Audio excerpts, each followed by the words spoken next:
to address the fear, uncertainty, and doubt, or what's known as FUD, that's out there on the internet today regarding Planet X. We have been researching in this field of space threats since 1999. And what we see is that much of this FUD is artificially engineered by disinformation operatives who, in our opinion, are well organized and very well funded. Another question we do get from folks is, what would a Planet X flyby look like? In our February 2009 video report, we offered 8 different flyby scenarios, ranging from a rather mild best-case scenario to a devastating worst-case scenario. However, regardless of which of these scenarios may come to pass, we have already seen what a Planet X flyby will look like in part. September 2009 shall be forever remembered as the month we added a new term to the lexicon of catastrophic Earth changes: the Sydney-style dust storm. On September 22nd, Sydney, Australia, and its adjacent communities were blanketed with dust from the red soil blown in from the western regions of the country. As you can see in this comparative of the Sydney Opera House, the clear, beautiful blue skies of this modern city were choked with a blinding red dust that blocked visibility. It forced the young, aged, and infirmed to remain indoors, while the many commuter ferries that crisscross Sydney's bay each day with work-bound commuters were forced to remain idle at moorings. This storm was first brought to our attention by a Yowza subscriber, Sharon, who lives in a bedroom community adjacent to Sydney, due east of the city center. She sent us these photos she took from her home, looking out her bedroom window. No matter what scenario is involved for Planet X, this is one of the things we'll see with each and every one. Ladies and gentlemen, Planet X, 2012, and catastrophic Earth changes are no longer an issue of idle speculation or entertainment. Rather, it is about you, your loved ones, and whether or not you choose to fight for your lives. If you're looking to our leaders for answers, know this: they are part of a system of political and corporate elites with their own agendas that may or may not coincide with our own.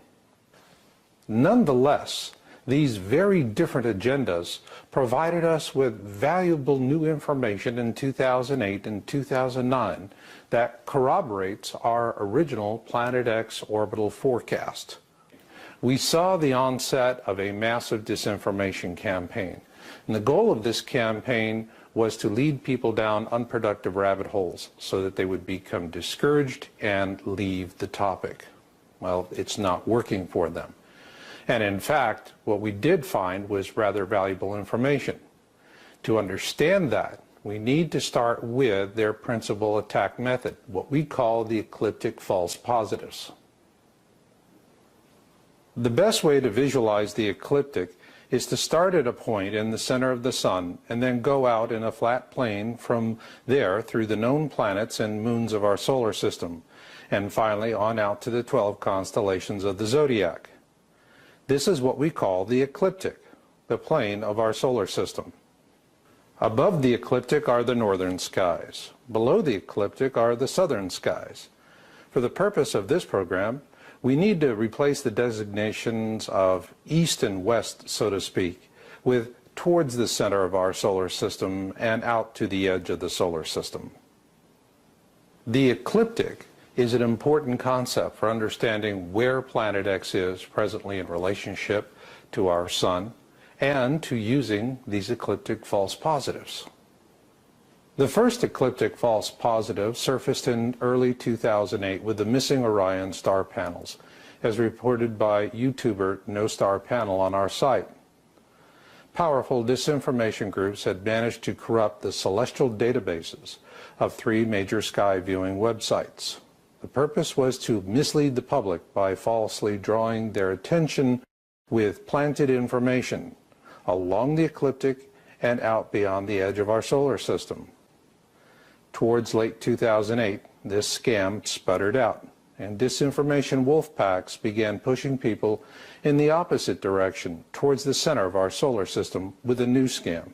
We call them the bogus cell phone sundog photos and Soho red herrings. By early 2009, the public began catching on to these scams, and citizen journalists on YouTube began debunking them. We cannot begin to tell you how pleased we were to see this. It reminds us of that great quote from the American President Abraham Lincoln. You can fool all of the people some of the time, and some of the people all of the time, but you cannot fool all of the people all of the time. Ladies and gentlemen, you're not sheeple, and you're not buying these disinformation scams, and the operatives and those who employ them know it. Consequently, we're now seeing a new wave of reckless disinformation and propaganda non-event predictions designed to create more fear, uncertainty, and doubt, and thereby disinterest the public. So beware. That being said, these disinformation ecliptic false positives we've just discussed have given us information of great value. It is because now we know where not to look for Planet X at this time.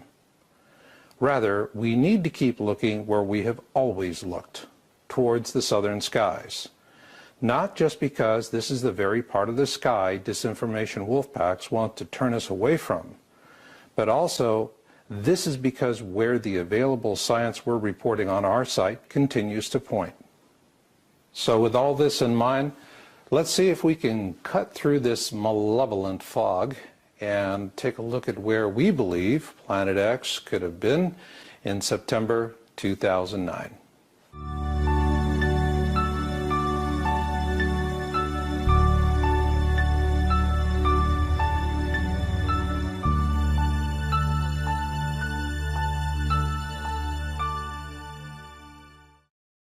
What the disinformation, ecliptic false positives of 2008 and 2009 show us is that we were pretty much on the money right from the get-go. We published our book, Planet X Forecast and 2012 Survival Guide, with an estimated orbit for Planet X through 2014. Prepared by Dutch physicist Jaco van der Warp, it shows Planet X approaching the core of our system from the south. We will present two slides prepared as an update for this report by Jaco van der Warp, showing where he estimates Planet X to be as of September 2009. Please note, I will be using the term astronomical unit, or AU for short. An astronomical unit is the approximate distance from the Earth to the Sun. For example, the Earth orbits the Sun at a distance of 1 AU. Jupiter, on the other hand, orbits the Sun at a distance of 5.2 AU. Or in other words, it is 5 times further away from the Sun than the Earth.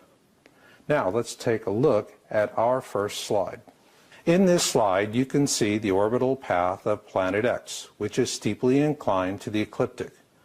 Jaco currently estimates the distance between Planet X and the Sun to be 9.9 astronomical units. Now let's imagine we're standing on the South Pole. Here is slide number 2. Here we're looking above the horizon at an angle of approximately 60 degrees, and Planet X is in the constellation Pictor. Now let's address the 5 reasons why we're not seeing Planet X at this time.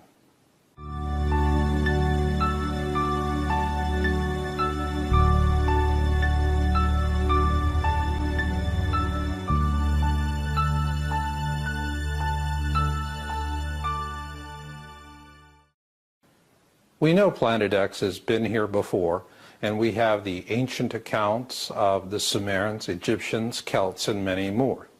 They've all given us various different descriptions of the object. For example, in the ancient wisdom texts we publish called the Kolbrin Bible, the ancient Egyptians called it the Destroyer, whereas the ancient Sumerians called it Nibiru. Consequently, there are a lot of different ideas as to the nature of this object. In our February 2009 report, we discussed three possible variants: an asteroid-like object, comet-like object, and mini-constellation. Until Planet X is officially observed, it could be anything, although we do know it is big. Otherwise, it would not be interacting with the other bodies in our system as it does. Each of these three variants has its own observation peculiarities, and these are exacerbated by the fact that this object is in a comet-like orbit.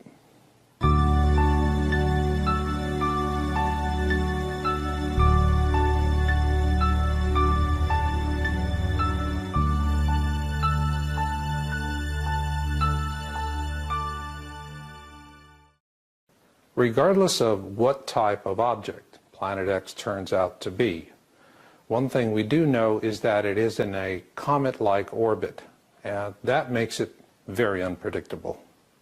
A good example is comet Hale-Bopp. It was the most widely observed comet of the last century, and it was dubbed the Great Comet of 1997. At the time of its discovery in 1995, it was estimated to be in a 4,200-year orbit around our Sun. However, in 1996, it passed within 0.77 AU of Jupiter. To help put that in perspective, Venus orbits our Sun at a distance of approximately 0.72 AU. So, as a result of a 0.77 AU flyby past Jupiter, Hale-Bopp's 4,200-year orbit was shortened by 40% to just 2,533 years. How could this happen? Just as with Planet X, Hale-Bopp's orbit around our Sun is steeply inclined to the ecliptic, which makes it inherently unstable. And the substantial reduction in its orbit is explained by a theory called the Kozai mechanism. You can learn more about the Kozai mechanism on the internet, and it is covered extensively in our book Planet X Forecast and 2012 Survival Guide. As we've often pointed out in our book and on our websites, this object is in an unstable comet-like orbit. Simply stated, Planet X is a fast traveler, and its orbit is steeply inclined to the ecliptic. Ergo, its orbital behavior is highly unpredictable and subject to change at any time. This will become even more pronounced as Planet X closes the distance between itself and our Sun.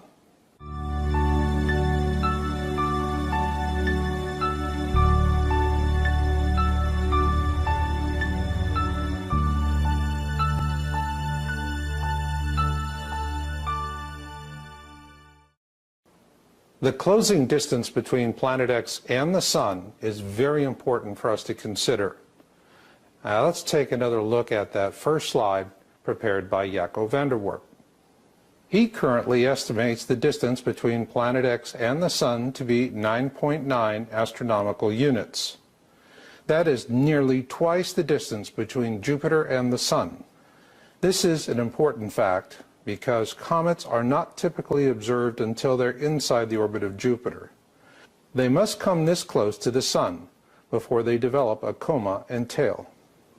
This in turn helps to also explain why Planet X is going to be difficult to observe at this time, assuming it is a comet-like object.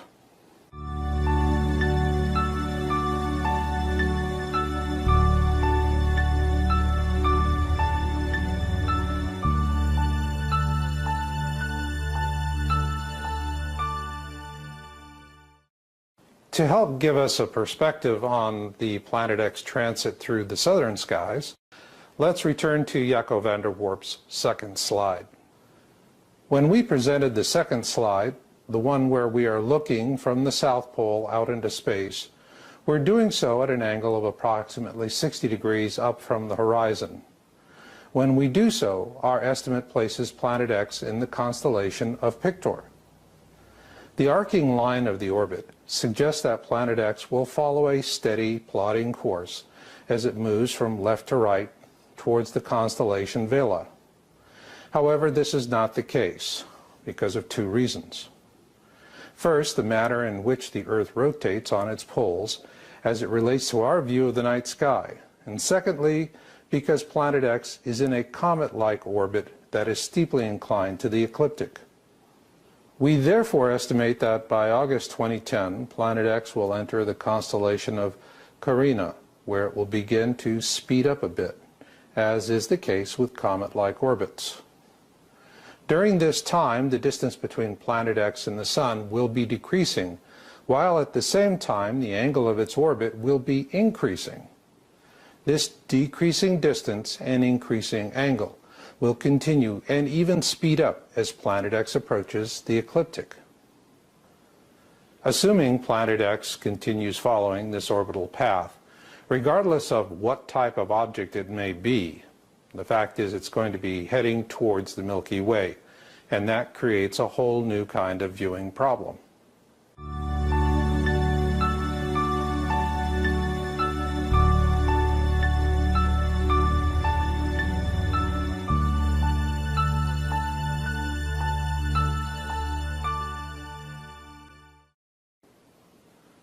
When viewing an object in the night sky, you must be able to differentiate between it and the star field behind it.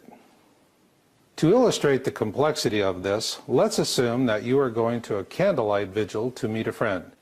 You know what your friend looks like, and you know he or she will be holding a candle. But when you arrive, spotting your friend becomes a very difficult proposition. The same holds true with Planet X. At this time, it is about to pass through the most magnificent candlelight vigil, if you will, in our night sky, the Milky Way. With that in mind, let's return to our second image of the South Pole view. Here we see Planet X slowly making its way along its orbital path towards the constellation Vela. In this slide, we are showing you the position of Planet X relative to the South Pole point of view. Now, let's take the same panel slide and increase the brightness. The light gray area that runs through the right side of the image from the constellation Vela down through to the constellation Canis Major is the Milky Way. So not only is Planet X twice the distance from our Sun as Jupiter, it is passing through an area of the sky that receives less than 2% of our attention, and one with a very dense background star field at that. Ergo, what you've got is the proverbial Planet X needle in a cosmic haystack. So who will officially announce the discovery of Planet X? Certainly not some run-by fruiter with a cell phone.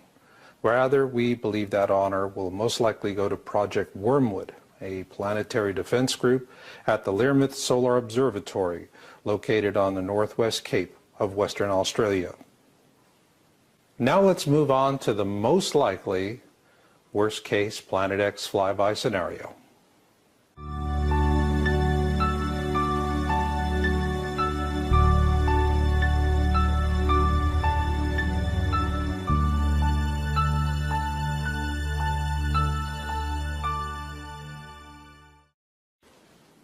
This is the difficult part of this video briefing for us as Planet X researchers, because we really do understand how these various different Planet X flyby scenarios could work out. I can remember back in 2002 and 2003 when I was making guest appearances on Coast to Coast and saying clever things like, the surface of the Earth could wiggle like a bowl of Jell-O. With a comfortable distance of time, such clever radio sound bites were all too easy. Yet as clever as they were, perhaps it turns out they could be closer to what may happen than I could have imagined. In February of this year, we published a report with 8 different flyby scenarios, ranging from the best case to the worst case. I strongly urge you to view that video if you have not already done so. In this video briefing, I'm going to take a look at what could be a likely worst-case scenario. I want to strongly emphasize to you before I do this that there is no true likely worst-case scenario. This is an unstable object, it's a fast mover, and things could change at any time. I want to strongly urge you, the viewer, to understand that when Planet X crosses the ecliptic, it will go into an area we call the kill zone. We fully explained the kill zone in our February 2009 report. For now, what we need to keep in mind is that this is when the worst case, or the best case scenario for that matter, will occur. Assuming there can only be one best case scenario and likewise one worst case scenario, the odds of one of the other happening is 50-50. This is because a best case scenario can only happen if Planet X passes through the kill zone while it is on the side of the Sun opposite from Earth. However, if Planet X passes through the kill zone while it is on our side of the Sun, then that is when the most likely worst case scenario will occur. As we have stated in this video and countless other times, this object is a fast mover in a comet-like orbit, and it is unpredictable. So a definitive estimate as to whether we'll have a best case or a worst case scenario is virtually impossible. Even if we could somehow manage to connect all of the computers in the world together to form one massive computing machine, it would be hard-pressed to better our 50-50 odds at this time. Because of these limitations, the best we can do now is to prepare for the worst and hope for the best. And there's only one way we can really do that at this point in time. We must look beyond the limits of traditional science into a realm of inquiry where we take into account prophecies from the Holy Bible, Mother Shipton, Nostradamus, Leonardo da Vinci, and many others. Taken all together, what we see is a recurring pattern consistent with the pole shift prophecy of the sleeping prophet, Edgar Cayce. With this in mind, we've watched the trailers for the forthcoming 2012 movie by Sony with great interest. While there is nothing in the trailers to explain how these events come about, what we see as Planet X researchers is very clearly an Edgar Cayce pole shift. So if you really want to know what the worst case scenario would be, then go watch the movie. And yes, keep in mind it is Hollywood, and that they are taking creative license, and they tend to exaggerate things.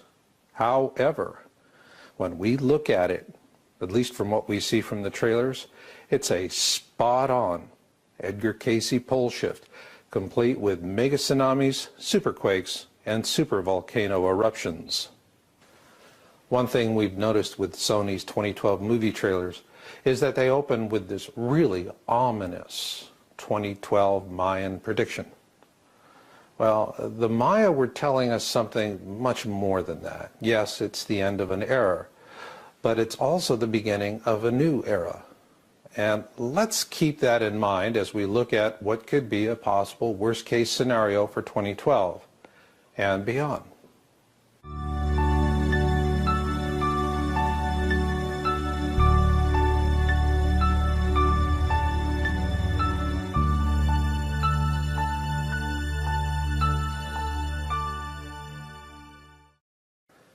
Our book, Planet X Forecast and 2012 Survival Guide, was written with one very specific audience in mind.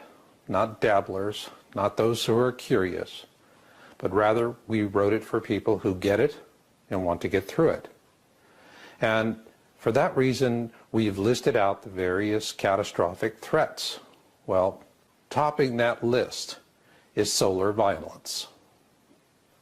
Even if, for the sake of argument, Planet X was completely taken out of the picture for 2012, are there still threats? Are there still concerns?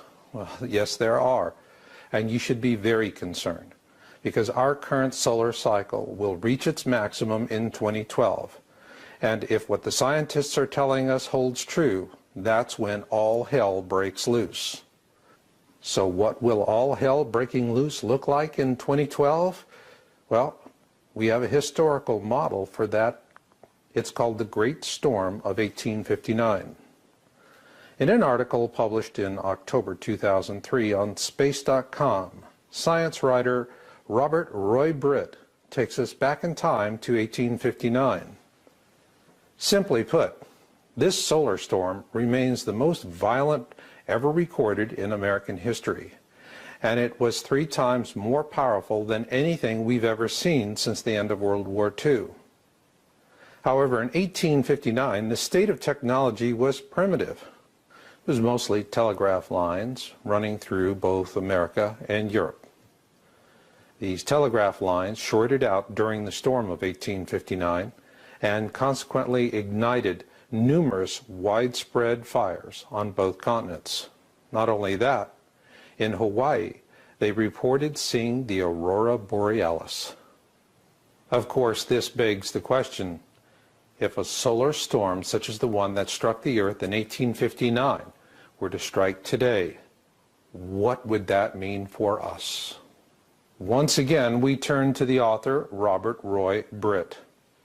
In an article written for Fox News in January 2009, Mr. Britt examines the implications of an 1859 event happening today. Britt tells us in this article for Fox that should another storm as powerful as the one that hit America and Europe in 1859 hit us again, particularly in 2012, it could shut down the United States for months. This according to the National Academy of Sciences, which has also expressed the opinion that there is a very great likelihood of another such storm occurring in 2012. So what would that mean? Well, just in the United States alone, 113 million Americans would find themselves in a blackout. Not one lasting a few days, but rather a blackout lasting several months. This is totally consistent with a 2012 warning given on Fox News by physicist Dr. Michio Kaku, as noted in our February 2009 report. Satellites, satellite television, all of that could get disrupted, peaking around 2012. So your point is we can't do anything about it in space, but we can do something back here on Earth. That's right. But backup systems, are companies really doing that? Well, they're going to have to do it because, see, we scientists made a mistake. Now, before we move on, I want to make one thing perfectly clear. We are not glorifying Fox News here. As a matter of fact, the news entertainer, I don't call them reporters anymore, the news entertainer that interviewed Dr. Michio Kaku has a new formula. 2012 equals Y2K. You know, the millennium bug. Well, that begs the question, where are you at with all this? Are you saying, I'll believe it when I see it? And if so, let me ask you this. What are you going to see when the whole nation is blacked out for months as the result of a violent solar storm? While you ponder that, let's move on to the closing thoughts for this video briefing, and that being what we believe to be the greater significance of 2012.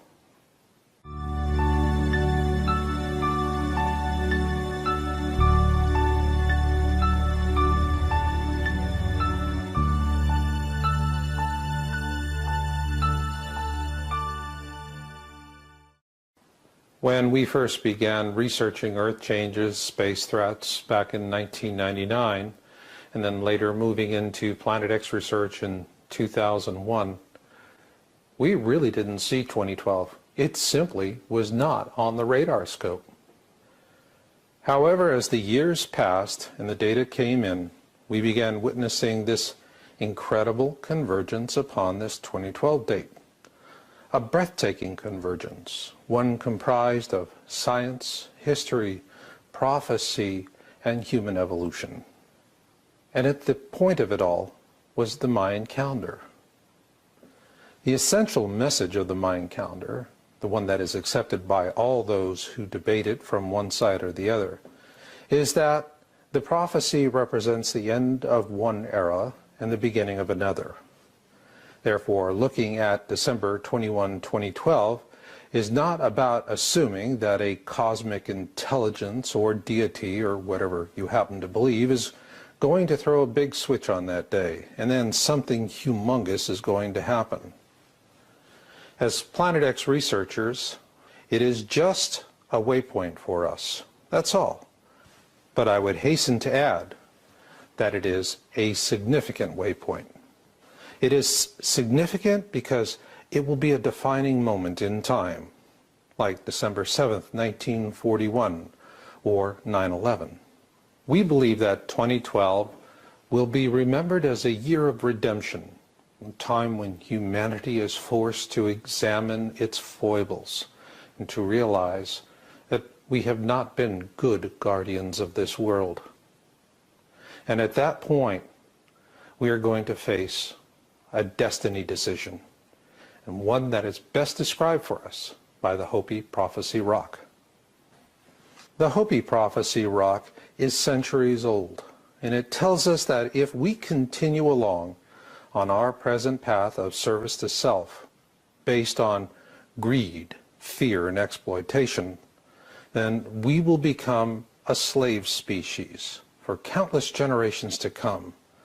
And only until our world has been so brutally raped that it is of no interest to anyone will we be given our freedom for whatever time remains. But if we redeem ourselves and choose the service to others path, what happens then? Well, something beautiful. This other path will lead us in a direction of compassion, coexistence, tolerance, and a loving respect for each other and our world. Should we find the courage to make the wise choice, to take the noble path, where will it lead us? To a bright future. The generation that follows 2012 will be the most important population of humans in the history of our species. They will lay the groundwork of the future. They will rebuild. They will move on. And consequently, our descendants will make their ways to the stars. There, they shall not number in the billions as we do today, but in the hundreds of billions. And it will be a bright and enlightened future for our species. So imagine with me for just a moment this distant future, and assume that you are one of our future descendants, grateful for our noble sacrifices, and looking back in time at the year 2012, the year of redemption. How will you remember it? Well, for us, 2012 will be the last year of this era, and likewise we'll have 2013 and